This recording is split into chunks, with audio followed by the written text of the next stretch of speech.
On Tuesday, we are on part 3, cardiac physiology,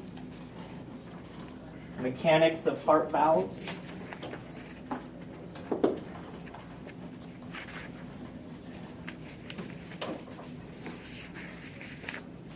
And if any of you want to go back over this neurophys stuff, just come to office hours. We've got 3 hours worth of office hours on Wednesdays. And then after class on Tuesday, Thursday for about a half hour. And if none of those times work, let's see if we can come up with something else.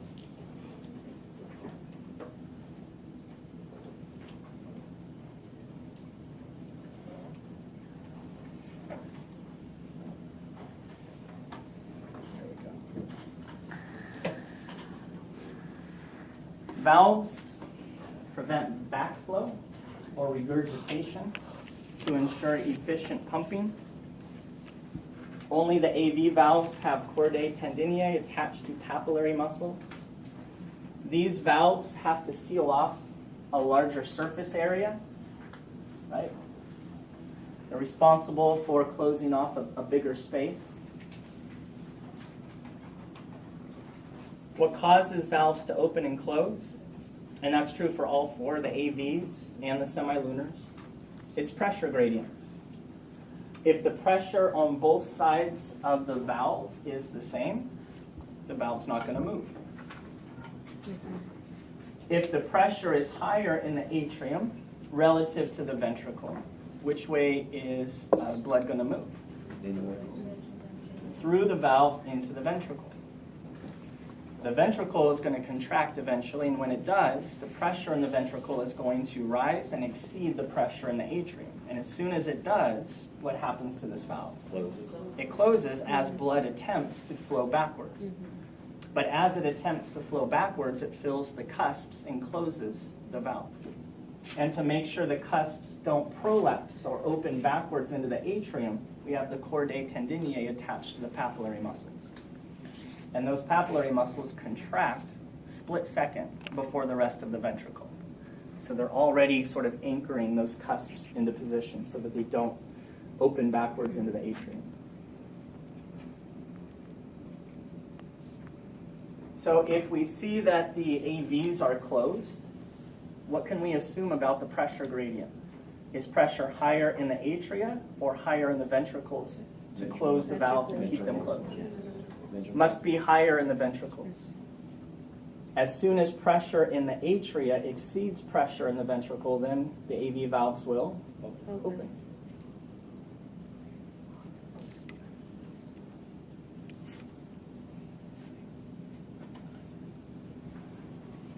Semilunar valves work the same way. Blood's in the ventricle is going to start contracting, and the pressure in the ventricle is going to exceed pressure in the pulmonary trunk or exceed pressure in the aorta. And when that happens, what changes? When ventricular pressure rises above arterial pressure, what happens? Those semilunar valves open. Now, after the ejection phase, the ventricles are going to relax so that they can fill again for the next cycle. As they relax, the pressure drops, and the pressure in the ventricle eventually drops below arterial pressure. As soon as the pressure in the left ventricle drops below the pressure in the aorta, what happens to the aortic semilunar valve? It closes. And it's closing because blood is attempting to flow backwards down its pressure gradient from the aorta into the left ventricle, but it just ends up filling up the cusps of the semilunar valve, causing it to seal shut. So with this image here, you can assume pressure in the ventricle is higher or lower than pressure in the aorta? Higher. But when you see blood attempting to backflow and the valve is closed, then you can assume pressure in the ventricle is lower, less than arterial pressure. Pretty straightforward. Aortic stenosis. It's a valvular disorder. What does stenosis mean in general? Narrowing, yeah.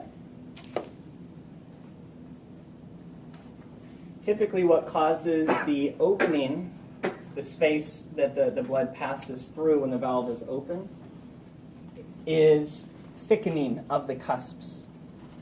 They're getting gunked up with something. It could be fatty plaque. It could be calcification. It could be some combination of the two.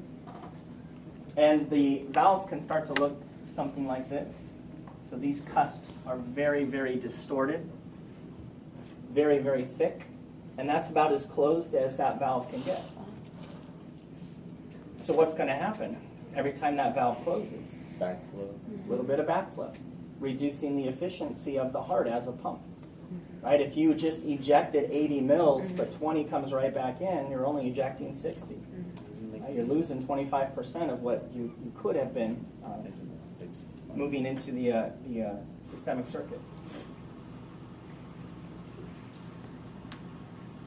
It's not only a problem when the valve closes, allowing some regurgitation, it's also a problem when the valve opens, because it doesn't open all the way. You have these thickened, rough, sort of rigid cusps, and so outflow is an issue as well. There's a lot more resistance as blood has to push through this valve to leave the ventricles. So that causes the heart to become overworked, right? It's having to generate more pressure to move blood through this bad valve. Leads to hypertrophy. And when the ventricles hypertrophy, that creates this sort of, it's not a positive feedback loop, but it's a cycle that results ultimately in destruction of the heart. It can't keep up anymore. The demand is exceeding the blood supply, and the tissue eventually dies. So you have to give this person some medication that lowers the workload of the heart. And the quickest way to decrease the workload of the heart is to reduce the amount of calcium being released during each contraction. With less calcium, a weaker contraction, less force. And with weaker contractions, those cells don't require as much oxygen. They don't need as much of a blood supply. So we're trying to keep the workload down. Because typically when you have this issue, you also have coronary artery disease. They tend to go hand in hand. If your cusps are getting all gunked up, your coronary arteries are probably gunked up as well. So supply meeting demand is already compromised. And now by forcing the heart to work harder to move blood through this valve, you're increasing the demand.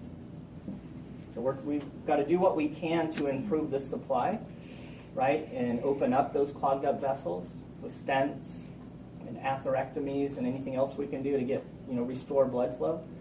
But on the other side of the equation, we need to try to reduce the workload, right? So improve the supply and reduce the demand so that they better match.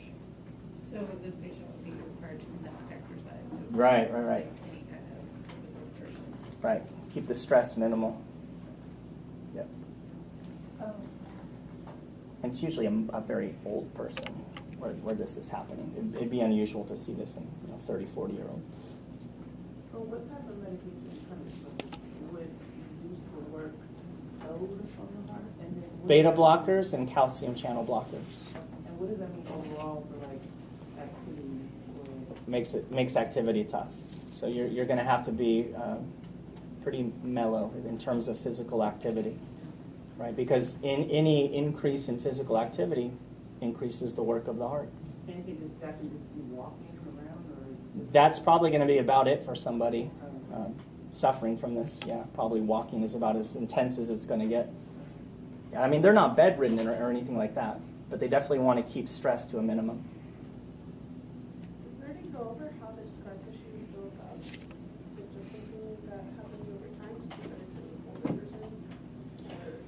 Yeah, I mean, it's not a normal sign of aging. Vessels, our body in general loses elasticity. Our skin loses elasticity. Blood vessels lose elasticity to some extent. That part's normal. But the thickening and getting all gunked up with calcification and plaque, that's not normal. So there's certainly a genetic component. Right? That sort of thing tends to run in the family. And then, of course, lifestyle. Eating high-fat diets being sedentary for most of your life, smoking, alcohol, all of those things contribute. You said being sanitary? Being sedentary, yeah. Oh. The body is meant to move.